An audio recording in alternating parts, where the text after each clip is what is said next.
اللهم صل على سيدنا محمد وعلى آل سيدنا محمد.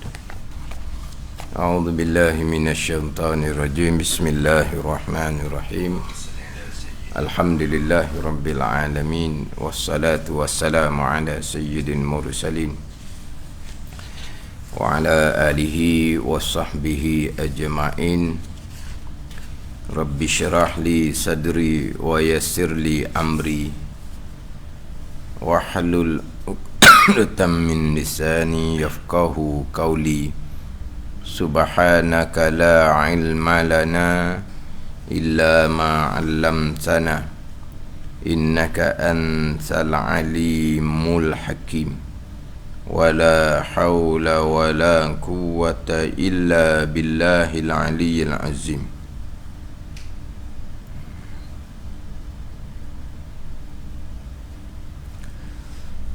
Kitab Hidayatus Sibyan. Kitab Hidayatus Sibyan, muka surat 14, baris yang ketujuh daripada atas. Muka surat 14, baris yang ketujuh daripada atas. Qala al-muallifu rahimahullahu ta'ala wa nafa'ana bi'ulumihi amin.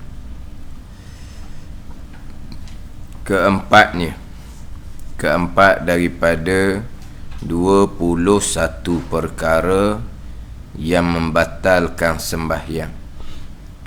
Kedatangan najis yang tiada dimaaf akan dia akan najis. Kedatangan najis ketika di dalam sembahyang, najis yang tiada dimaaf akan dia akan najis. Ini perkara yang keempat yang membatalkan sembahyang. Perkara yang ketiga yang membatalkan sembahyang adalah kedatangan hadas kecil atau besar ketika kita sembahyang. Jadi panjang kita bicara terdahulu hak berkaitan dengan kedatangan hadas besar ketika sembahyang. Sedang sembahyang keluar darah haid contohnya, membatalkan sembahyang. Kemudian hadas kecil ni hak macam biasalah. Kita sembahyang tiba-tiba berhadas kecil, contohnya kentut lah hak biasanya. Kentut. Tengah-tengah sembahyang kita kentut menyebabkan berhadas kecil, maka batal sembahyang. Kemudian kalaulah kata kedatangan hadas kecil, itu selepas daripada salam yang pertama.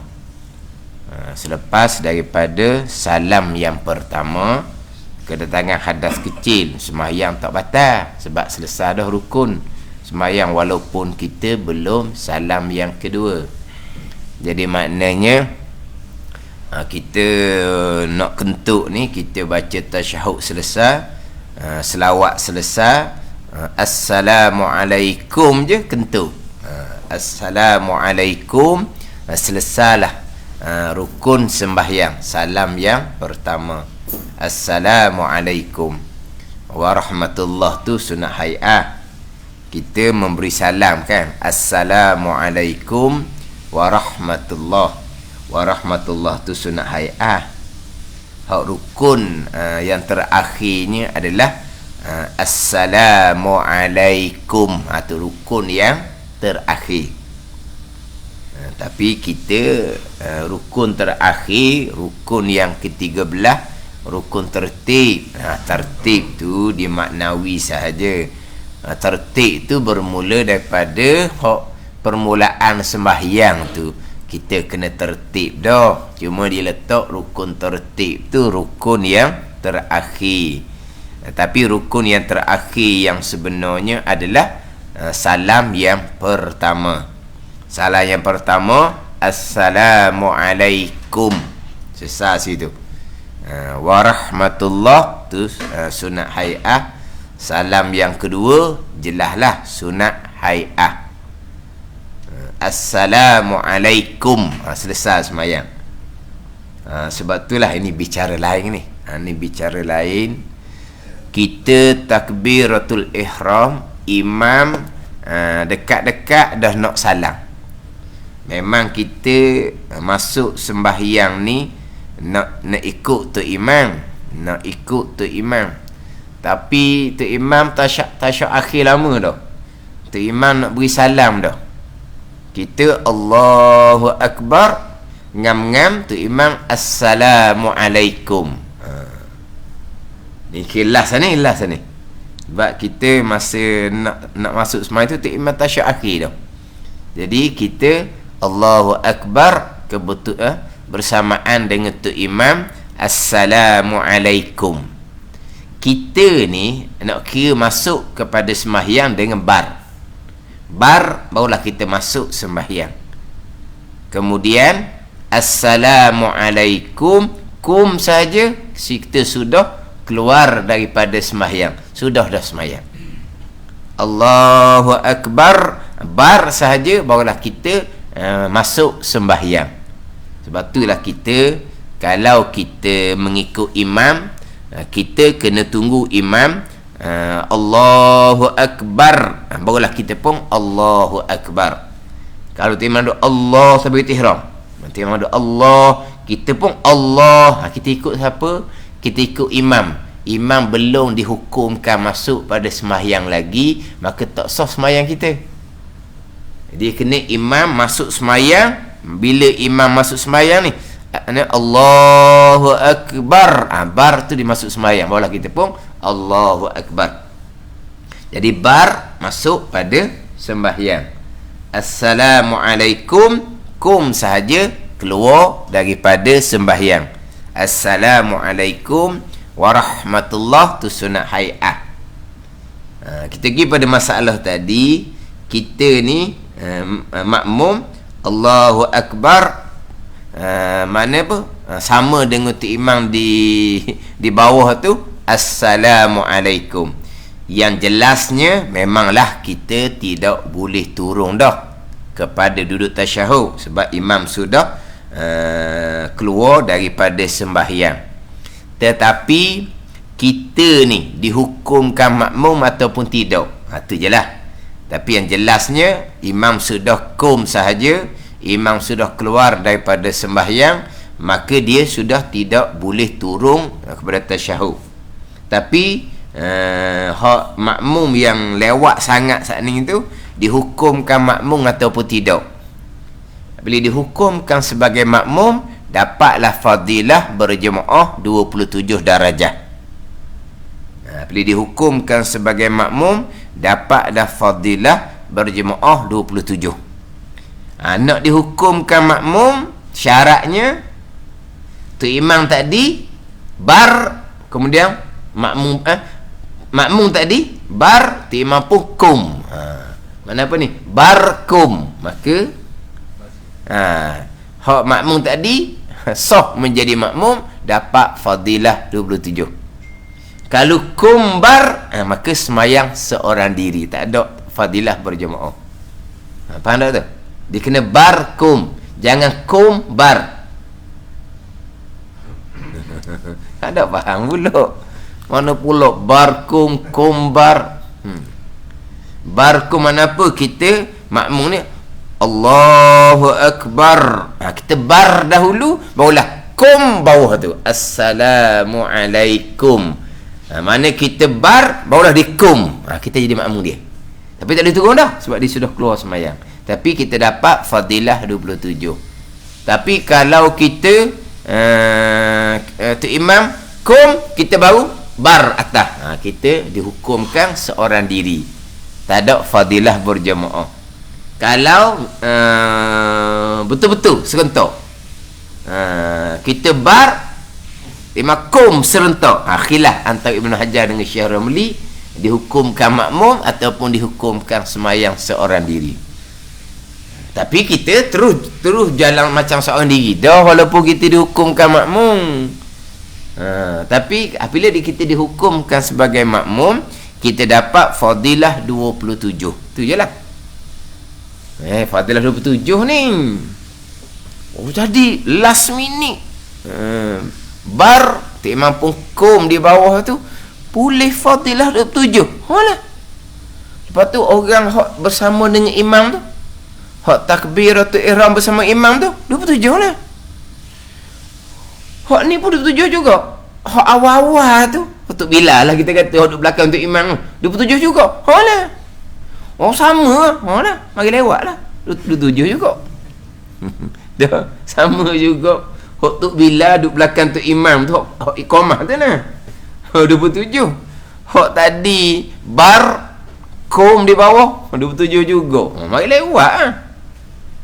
Dia kira sama kaman la kaifan dia panggil. Sama bilangan 27. Dia panggil sama kuantiti. Tapi tak sama kualiti ke kita panggil? Kuantiti bilangan. Kualiti tu mutu tau. Ada. Mana sama kaman la kaifan. Sama kuantiti 27 tapi tak sama kualiti. Dia gitu. 27 belaka. Kita sempat takbiratul ihram bersama dengan imam 27. Kita masuk imam kat kedua dah 27. Imam kat ketiga dah 27. Imam kat keempat dah 27. Tak boleh satu rakaat pun 27. Hak barkum tadi pun 27. Tapi takkan sama. Sama bilangan tapi takkan sama kualiti. Macam ginilah. Kita berjemaah makmum seorang 27.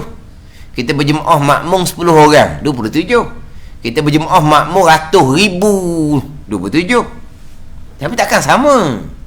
Makmum seorang, makmum 2 orang, makmum 10 orang, makmum 100 orang, takkan sama. Dia punya kualiti 27 tu. Tapi dengan makmum seorang tu boleh pahala 27, boleh fadilah 27 darajah dah. Sama dipanggil sama dia punya bilangan tapi dia punya kualiti tak sama. Hak saya mengaji dahulunya 27 belakalah dia kata. Hak awal-awal 27 duit Amerika dia kata.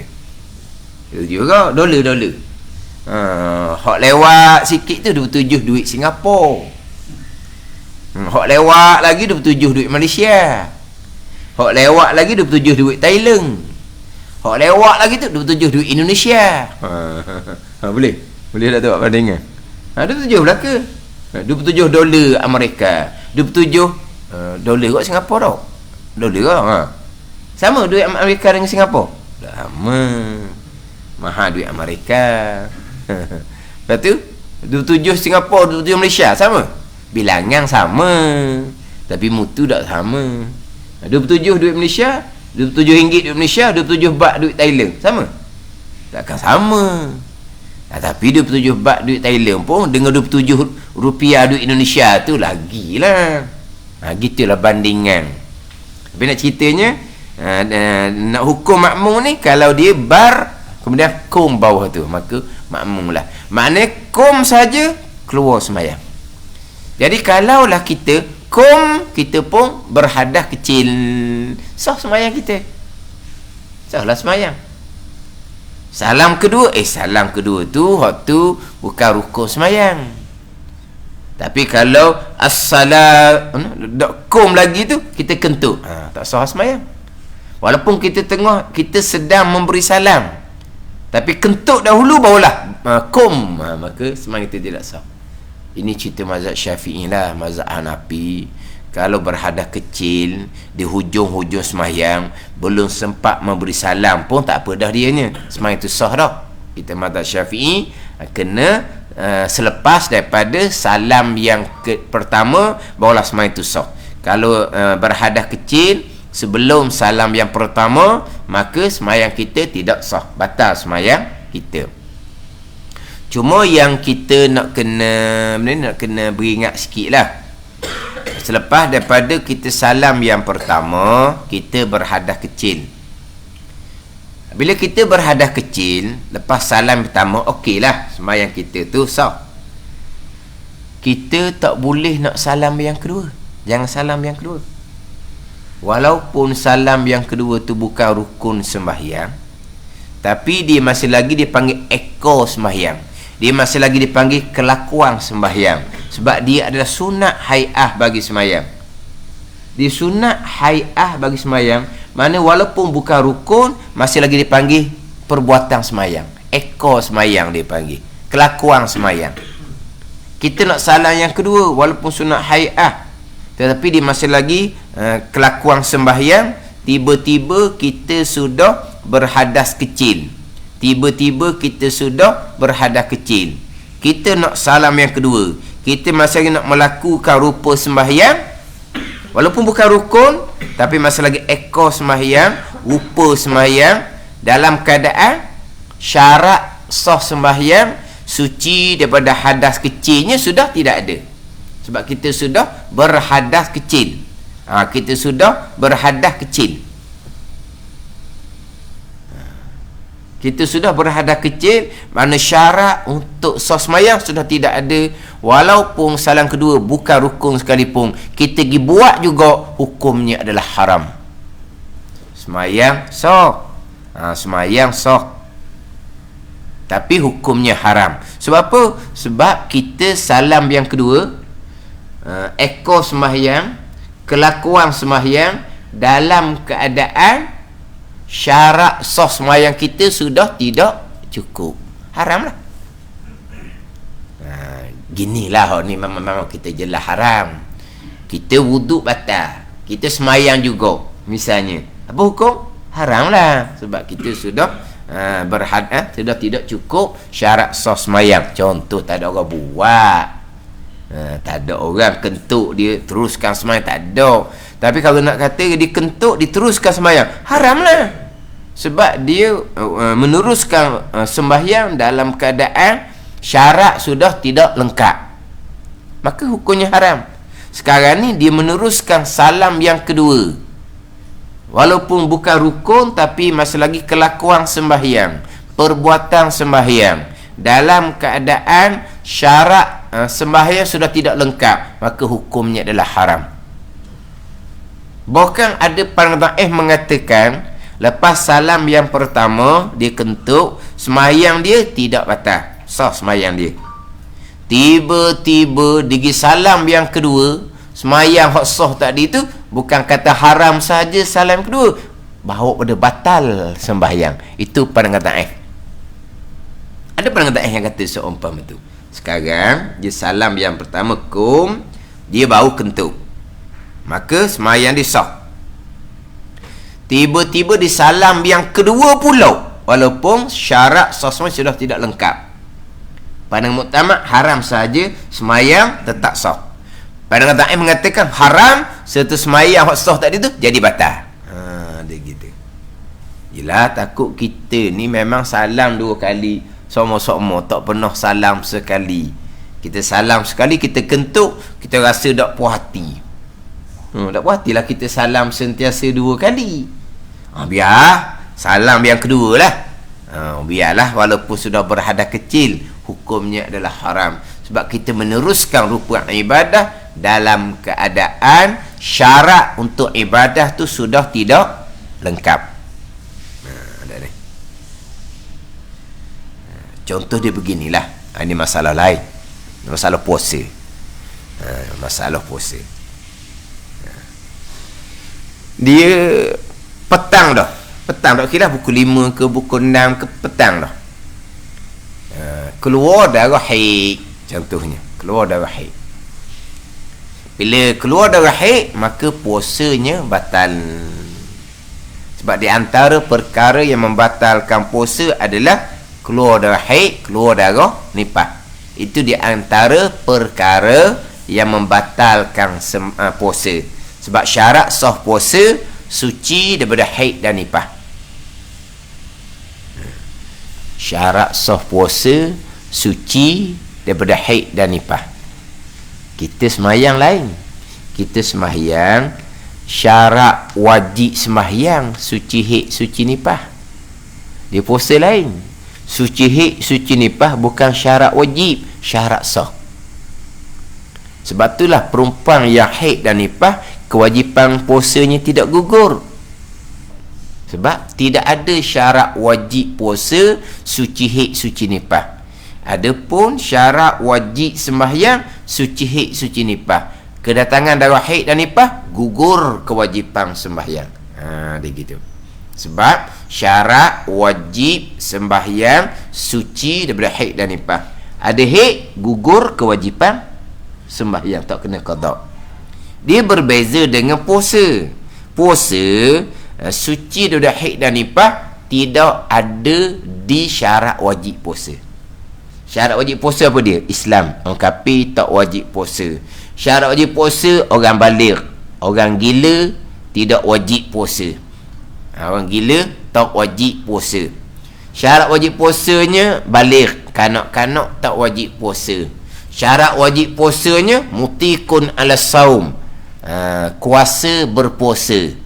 Makna orang yang tua yang tak mampu berpuasa, orang yang sakit, yang tidak ada harapan sembuh, sakit berat yang tidak ada harapan sembuh, gugur kewajipan puasa. Itu je syarat wajib.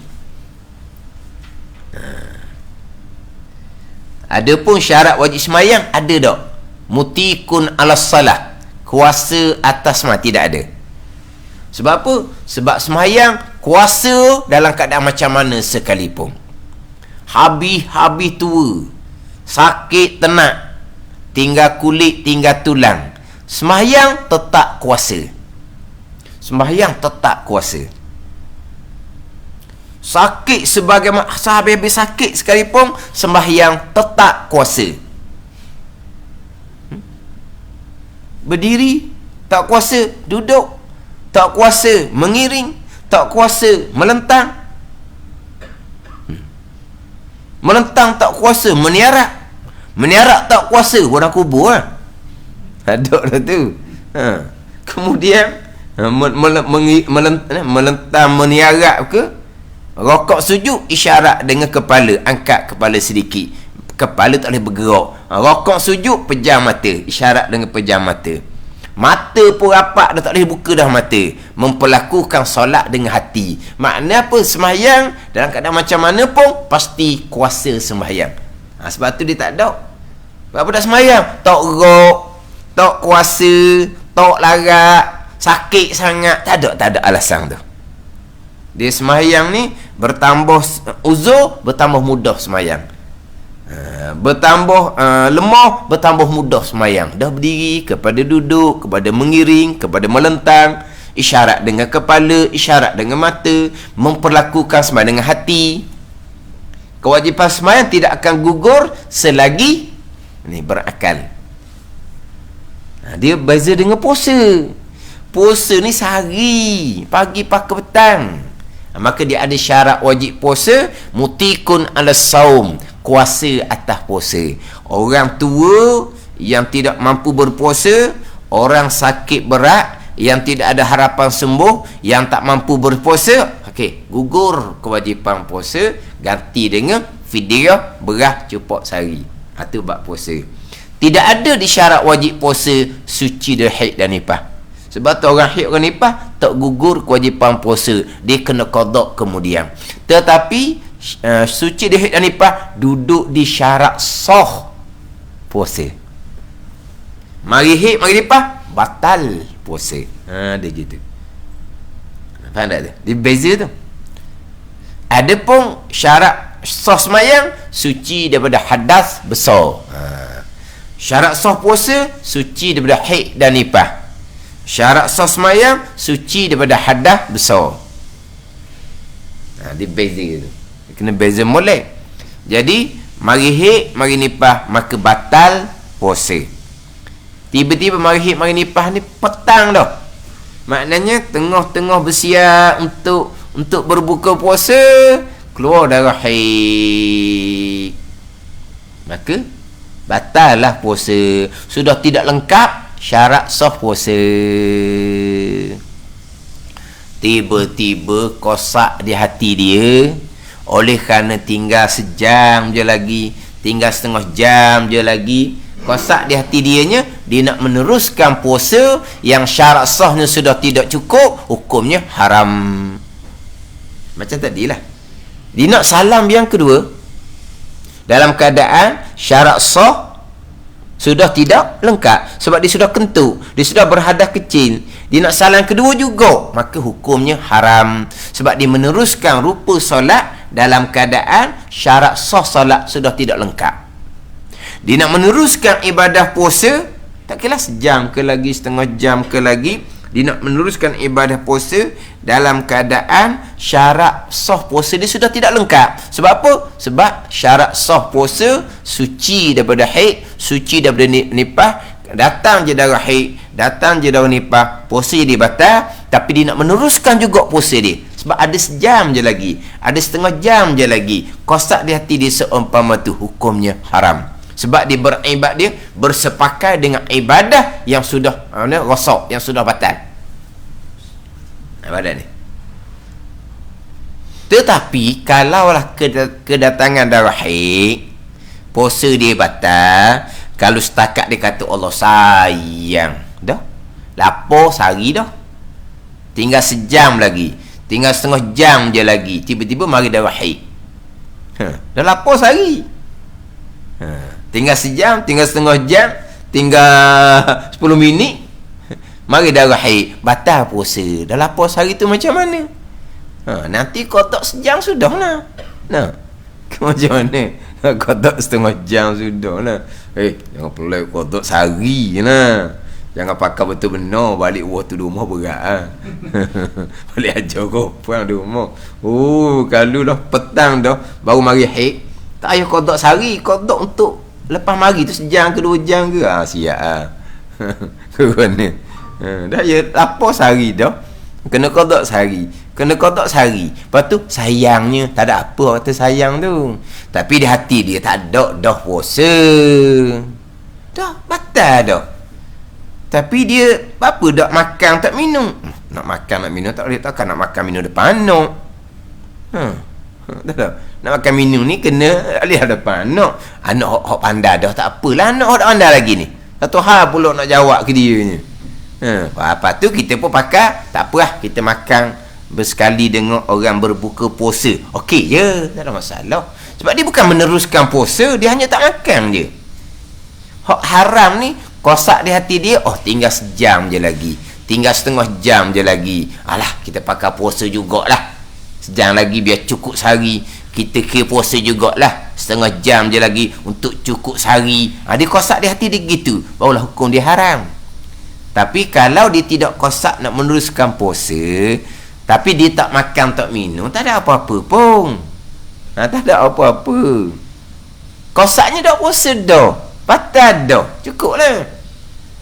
Ini ada pula aja, dia kata apabila kedatangan haid seumpama tu di hujung hari petang seumpama tu, wajib dia kata kena makan juga sikit, kena minum juga sikit, sebab nak membatalkan puasa. Wajib dia kata, wajib kena makan juga sikit. Ambil lah kuih teri mandi, onde-onde hot standby atas meja tu lah, nak buka puasa dah ni, siap lah ke dah atas meja ni.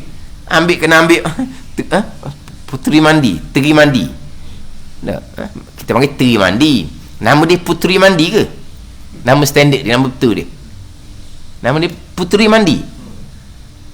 Kita orang Terengganu tak panggil puteri mandi, teri mandi lah. Teri mandi. Tapi nama sebenar puteri mandi. Ya dah. Jangan. Terengganu tak ada puteri mandi, teri mandi ada. Ambil kena teri mandi suti, onde-onde suti. Wajib dia kata. Kena batal puasa. Nak batal puasa macam mana? Puasa batal dah dengan kedatangan darah haid. Nak batal apa lagi? Dah batal dah. Padat ni tak syarat kena makan kuih sikit, kena minum ais tegak, tak syarat.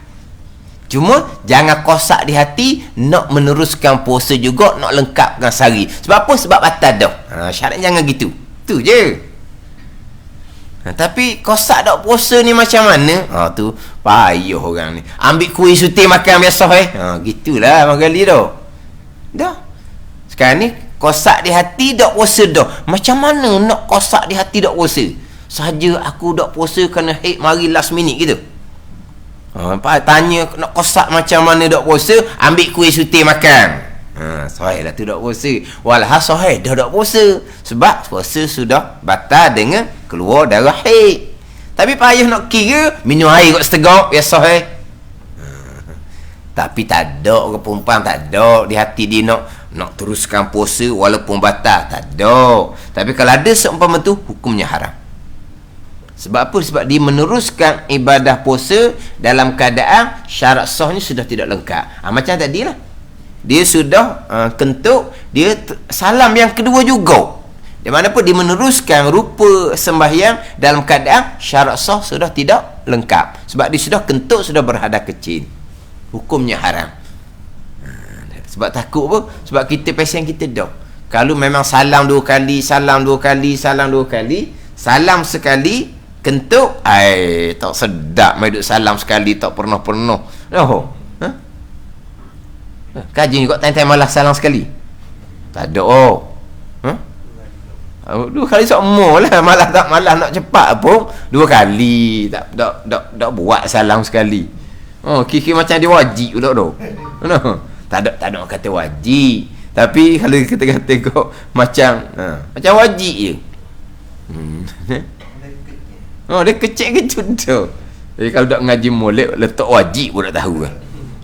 Kalau tak ngaji molek. Dah. Sama juga lepas salam kedua dia raut muka. Tak raut muka dia rasa macam tak sudah. Raut muka tu hadis dhaif sahaja tapi boleh beramal. Ada dalam kitab Al-Azkar bagi Imam Nawawi. Dalam kitab-kitab fiqh tak datang mana hak raut muka tu. Tapi ada pandangan mengatakan sunat raut muka. Ada hadis walaupun hadis dhaif tapi bukan dhaif jidang lah. Ada hadis dalam kitab Al-Azkar bagi Imam Nawawi, kita boleh beramal lah. Pada ni raut muka lepas mayang tu. Tapi itu benda khilaf lah, tak payahlah dia sibuk. Ni dah ajar orang tua. Raut muka selepas dia salam kedua, bid'ah. Bid'ah. Dia ajar orang tua. Orang tua dah ustaz kata bid'ah, dia pun tak buat Tapi orang tua ni walaupun dia tak raut muka lepas salam kedua, hati dia tak beres. Hati tak beres. Dia tanya dalam kelas, habis ustaz, makcik rasa macam tak siap semayang. Tak siap mana pula makcik? Makcik dah raut muka lah ni. Dah apa makcik dah raut muka?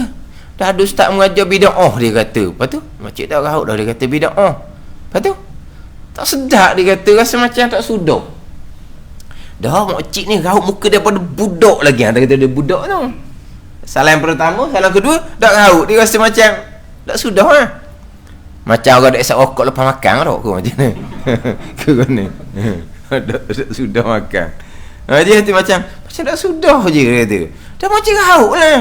Dah ustaz tu kata bid'ah, makcik yang raut muka dia. Makcik raut muka makcik sudah lah. Siang orang tua tu. Siang orang tua dah. Buat bid'ah gitu, itu benda khilaf. Memang ada setengah pandangan tidak sunat raut muka. Hak kita dah amat-amat tu ada pandangan belaka. Terpulang pada kita lah. Walaupun hadis tu hadis dhaif tapi bukan dhaif jiddan, kita boleh beramal dengan hadis tu. Raut muka selepas ada salam yang kedua. Tapi nak ceritanya hak jenis sama-sama. Tadi lah. Salam pertama, salam kedua. Salam pertama, salam kedua. Lepas salam pertama kentut. Takut kita buat lajak. Buat lajak salam yang kedua. Haram hukumnya. Pandangan dhaif kata bukan kata haram saja, bukan bawa pada batal sembahyang. Kemudian berkaitan dengan kedatangan hadas kecil ketika sembahyang membatalkan sembahyang. Kedatangan hadas kecil ketika sembahyang membatalkan sembahyang walaupun ketika kita sembahyang kita dalam keadaan faqidut tahurain, dia panggil. Ni kita panjang sikit masalah dia. Kita panjang sikit masalah dianya. Kita sembahyang dalam keadaan dipanggil faqidut tahurain. Faqid ni orang yang ketiadaan tahurain, 2 alat untuk bersuci. Air tiada, yang keduanya debu tanah tiada. Dah kira terkurung ke macam mana ke dah ni. Dia ketiadaan 2 alat untuk bersuci. Mana alat untuk bersuci? Air tak ada, yang keduanya debu tanah tak ada. Dia tak ada air untuk sembahyang, taharahnya dengan tayamum menggunakan debu tanah. Tiba-tiba tak ada kedua-dua, dia panggil faqidut tahurain. Faqid dia panggil, orang yang ketiadaan dua alat untuk bersuci. Sembahyang tetap wajib, sembahyang tetap wajib selagi syarat wajib cukup. Selagi syarat wajib semua cukup. Islam, baligh, berakal, suci haid, suci nifas. Kita sebut berulang kali dah ni. 7 golongan sahaja yang tidak wajib sembahyang. Orang kafir, kanak-kanak yang belum baligh, orang gila, orang koma, orang mabuk, orang haid, orang nifas. Ni 7 golongan ni sahaja yang tak wajib sembahyang, gugur kewajipan sembahyang. Ada ni. Adapun suci daripada hadas kecil, itu bukan syarat wajib sembahyang, itu syarat sah sembahyang. Tiba-tiba tidak mampu kita nak mengangkat hadas kecil sebab tak ada air, kemudian tak ada debu tanah untuk tayamum. Sembahyang tetap wajib sebab syarat wajib masih lagi cukup. Yang tak cukupnya syarat sah untuk mengangkat hadas kecil. Untuk mengangkat hadas kecil ni, 2 alat utamanya, air dan debu tanah. Air tak ada, debu tanah tak ada, kekal kewajipan sembahyang. Walaupun syarat sah tak mampu disempurnakan. Tapi sembahyang itu kena qada kemudian lah. Sebab apa kena qada? Sebab syarat sah tidak lengkap. Syarat sah tidak lengkap, kenapa kamu bersembahyang? Sebab syarat wajib masih lagi lengkap. Dan syarat wajib masih lagi lengkap, bersembahyang kenapa kena qada? Sebab syarat sah tak mampu disempurnakan. Syarat sah tak mampu disempurnakan, kenapa sembahyang? Sebab syarat wajib masih lagi lengkap. Pusing kita apa bila pun. Nampak ni? Sebab kita sudah tekan berulang kali antara syarat wajib dengan syarat sah. Kena beza molek antara syarat wajib dengan syarat sah. Dan kita Hidayatul Sibiyan kita ni comel sangat-sangat. Dia musuh lapang tu. Syarat wajib 5 perkara, syarat sah 9 perkara. Bukan satu syarat sah, beberapa syarat sah tak mampu disempurnakan, tetap kekal kewajipan. Dia terkurung, dia diikat contohnya. Air tak ada, debu tanah tak ada, dia tak terikat, kena anayai, kena terikat. Orang ikat dia pula bukan menghadap kiblat. Orang ikat dia pula tepat najis. Orang ikat dia pula buat dia dekat dalam bogel, aurahnya tidak ditutup. Nampak dah ni? Jadi berapa syarat sah tak mampu disempurnakan? Berwuduk memang sahih dah tak boleh. Menghadap kiblat, dia diikat membelakangkan kiblat. Nak sembahyang daripada nak suci dan najis, dia dikurung di tempat najis. Nak menutupi aurah, dia dibogelkan oleh orang. Berapa syarat sah tak mampu disempurnakan, tetap dia wajib sembahyang.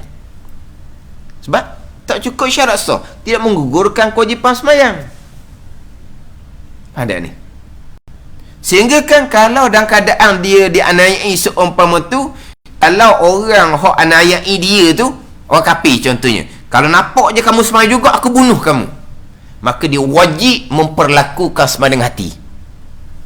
Tak boleh menzahir lah. Nampak je takbir ke, baca ke, nampak je mau baca tembok contohnya, tak boleh menzahirkan lah. Tapi tetap wajib memperlakukan sembahyang dengan hati. Ni waktu masuk dah ni.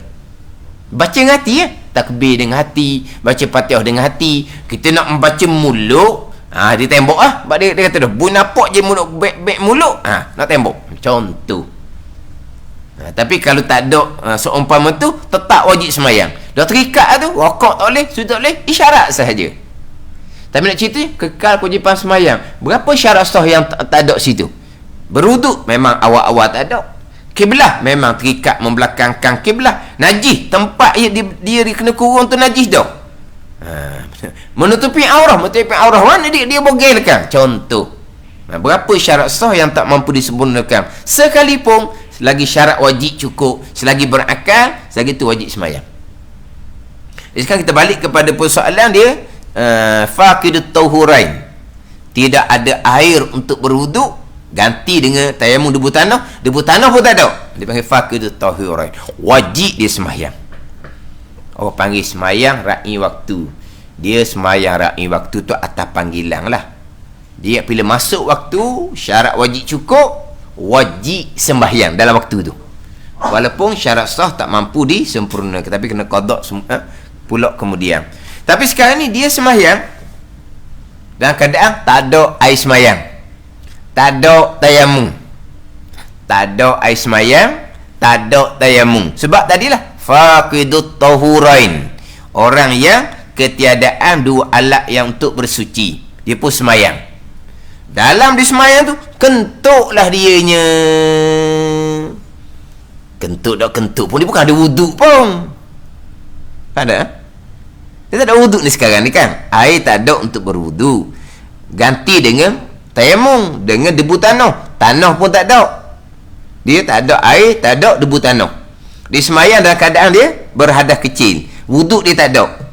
Tengah-tengah sembahyang dia kentut. Nak kira macam mana? Batal sembahyang sebab dia bahadah kecil. Dia memang bahadah kecil dah. Mana? Awak senyum. Dak sekarang ni faham dak? Dia tak ada air sembahyang. Sebab air tak ada. Debu tanah tak ada untuk bertayamum. Faqidut tahurain. Tapi dia kekal wajib sembahyang. Dia pun sembahyang lah. Tiba-tiba dalam sembahyang dia kentut. Batal wuduk. Batal wuduk kat mana wuduk? Tak ada. Mana? Tetap semayang tu batal. Kena takbir semula. Takbir semula je lah. Bukan ambil semayang, air tak ada, debu tanah tak ada untuk tayamum, tetap batal juga. Kena takbir semula. Itu hak pandangan yang muktamad. Batal juga. Ada ni. Tapi pelik tu. Lepas tu pandangan Imam Asnawi mengatakan teruskanlah semayang. Kentut tu batal wuduk. Dah dia bukan ada wuduk pun. Itu pandangan Imam Asnawi. Itu pandangan Mana tamat batal kok. Lepas tu berhenti semayang. Takbir lah semula. Dah nak berwuduk macam mana? Hai tak ada kita cerita ni. Kalau dia semayang dalam keadaan faqidut tahurain, tengah-tengah semayang, air siapa? Wajib dia berhenti semayang tu. Air tak ada, debu tanah tak ada, dia pun semayang lah. Waktu nak habis dah, dia pun semayang. Tengah-tengah semayang, adalah orang bawa air, wajib dia berhenti semayang. Dia kena ambil wuduk. Gitu je lah. Ada orang dia tak semayang. Sebab apa? Sebab tak ada air, dia kata. Tayamum tak ada debu tanah. Sebab apa tak ada debu tanah? Dia kata banjir, nak debu tanah mana? Lepas tu berapa dah semayang, air tak ada. Tadi mu kata banjir. Alah banjir lah. Lepas tu air tak ada, macam mana dah banjir? Dia kata air coklat, dia kata. Orang atau air untuk minum, air mineral, dia ambil semayang. Dia kata banyak hari dah saya tak semayang. Oh, banyak hari tak semayang. Apa dah semayang? Air tak ada. Lepas tu tayamum lah, debu tanah tak ada. Sebab apa? Sebab air penuh. Lepas tu banjir dengan apa lah air tak ada? Air lah dia kata. Tapi air keruh. Air keruh tu air mutlak. Ni air keruh ni. Kan keruh ni kan? Ni bandar kita ni, Paluh ke mana ke, keruh. Keruh sungguh-sungguh lah. Pusing tengok keruh sungguh. Tapi ada budak-budak duk berenang. Darat kata. Orang bandar tak jumpa air. Air keruh dia berenang. Dia main air. Tapi keruh. Air pun nak panggil itu air mutlak. Air mutlak. Air tu Allah, dia bertakung tu kan jadi campur dah dengan air apa tu? Telaga Jambang tu lah. Sekali lah tu, sekali kan? Faham tak? Dia sekali lah air banjir dengan air Telaga Jambang tu. Panggil telaga pun ada. Taki Jambang kau panggil apa tu? Taki ke telaga? Sekali tu. Macam mana air tu kekal mutlak selagi tak ada bau tahi, tak ada. Itu kekal mutlak. Sebab apa? Air banyak. Jadi air keruh tak air mutlak. Tiba dia kata tak ada air dok semayang, tak ada air sungguh, tak ada debu tanah sungguh pun wajib semayang. Ni sama telur pula, memang air dia banjir dengan air, dia tiba dok semayang tak ada air, dia kata. Tu air keruh dia tak ambil semayang, bukan air mutlak. Kalau air keruh tu bukan air mutlak, air tanah tu bukan air mutlak, air keruh tu, macam mana air keruh tu boleh menyucikan najis mughallazah?